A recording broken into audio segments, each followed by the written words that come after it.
Hello and welcome to India Energy World. I am Sudhir and we are at the India Energy Week once again, and we are in conversation with none other than Mr. K K Chatiwal. He is the MD of IGL, Indraprastha Gas, and also along with him Mr. Bhatia, the Director Commercial of the company IGL. Let me begin this conversation by trying to understand from both of you.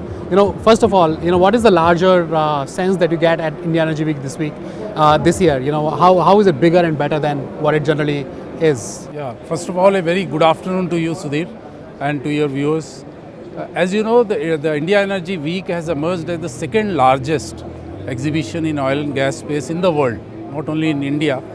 And this provides a platform, I would say, to all the innovators, suppliers, vendors, as well as the policymakers to come together and shape the future of not only the country, but the world, how we can make this world a more sustainable, affordable, and energy access to everybody. So these are the key themes on which this is working. And as you can see, the vibrancy or the energy of the entire event is very, very high. And we have seen that every year it goes on increasing, and that has been due to the effort of Prime Minister Modi's personal intervention as well as the minister's direct intervention in overseeing all the things. And that is visible in the event, you can see. Sir, from a commercial business point of view, what is it that IGL looks for in an event like this, and to what extent you have been able to see it here? See, you will agree that India is already into the transition phase of the energy, and from the IGL point of view, if you see, that's what business we are in. It is called a bridge fuel also. So platform like IEW and all, it's a third one in India this time, and platform like this, it gives you a lot of leverage in collaboration in terms of technology, because global companies are present out here, and the automation and technology driven lot of things are going on. And apart from that, we also get an opportunity to get into the technical conferences, strategic conferences and all. So across the globe, what is happening, it gets an updation on. And then further, a lot of investors are also here. We can see where we can get into it, where we can chip in them also. So it's a platform, a big one. So basically, broadly speaking, you're talking about partnerships, you're talking about technology trends, etc.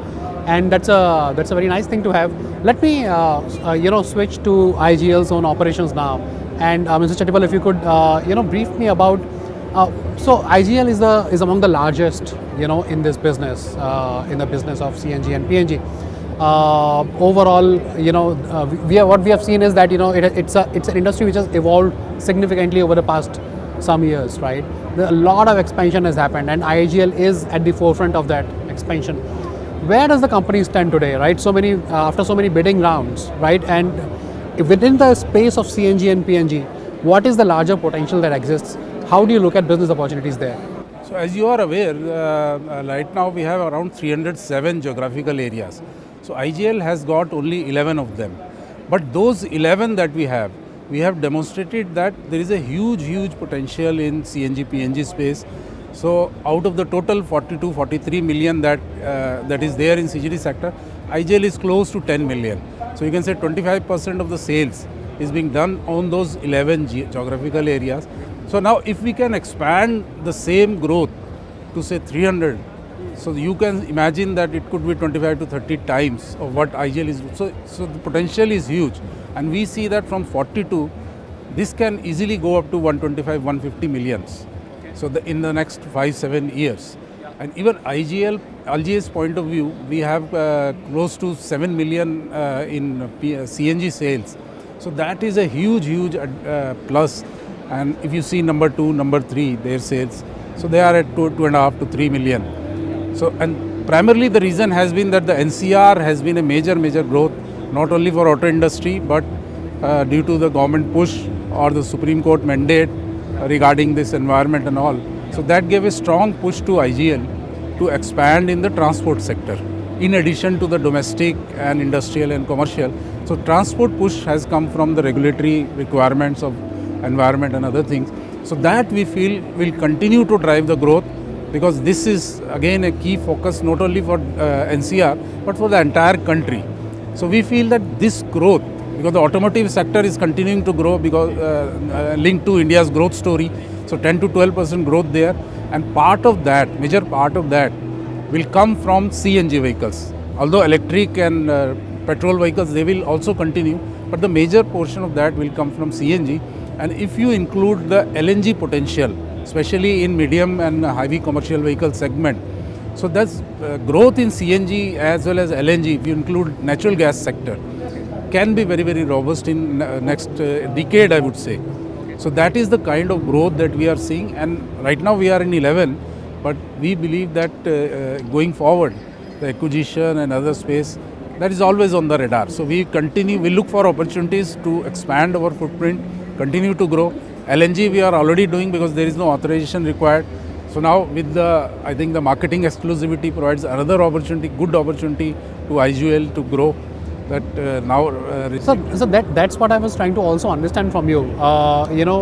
If you look at the future of IGL, how do we envision that future, right? Because we are in gas now. Gas has multiple parts to it, and there is traditional areas, where IGL is present. But then the future is also, if you look at the future of energy, future of gas, it belongs to a large part. It's going to belong to things like LNG, right, or other areas like CBG, for example. So how is the company gearing itself to make the best of those opportunities? If you can share that with us. We have demonstrated in our pavilion the CBG to CNG LNG model, where we believe some of the geographies which are in remote or the hinterland of India, where the agriculture waste, industrial waste, there is a potential there, we feel.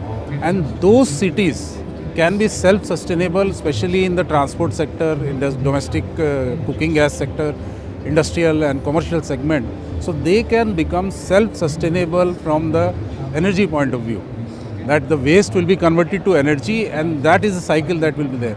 So one of our GAs, in fact, we have planned it in some way, 1 or 2 GAs, they will be self-sustainable. I mean, no additional gas will be required. Rather, all the gas, the compressed biogas form or the bio-LNG form, so that will be used to drive that GA. Okay. And not only the self-sustainable, it will be exporting that CBG to other GAs. So that is the possibility that we see. And once it is demonstrated, once you demonstrate something, so it is very easy to replicate to other areas. So that is our next 2 to 3 years, roadmap, that we will demonstrate that it is possible. So now bigger cities, they will need some additional input gas because their consumption is huge. But the smaller GAs, they can be run entirely on the waste to energy kind of thing. The basic idea is to promote sustainable cities, right, through a combination of as you know that India has a potential of almost 60 million tons of the biogas as a feedstock, and we have already tied up around 6 to 7 and around 19-20 more CBG plants will be also coming, with a total capacity of around 130 tons per day. So the one of the vision of the India is to have self-sustenance in terms of energy security and all. So one of the major chunk is the biogas. Already moving into it, and around 130 tons of tons per day we have already tied up, and long way to go on this. Okay, yeah. So that is the way I think IGL going forward. That would be the way that CBG, LNG and the core CNG. So these are the 3 growth areas. In addition to that, the net zero commitment. So we will make our operations, whatever is the energy requirement for making compressed form of gas, be it CNG, CBG or any form, you require energy to do that. So that will be green energy. So if we can mix that entirely, so if we can do that, then your entire operations become green. You are supporting so sustainability. What is the year you're targeting there? So obviously 1 gigawatt is the immediate target that we are doing in the next 2 years or so.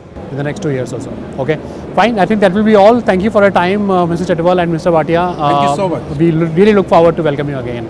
Thank you.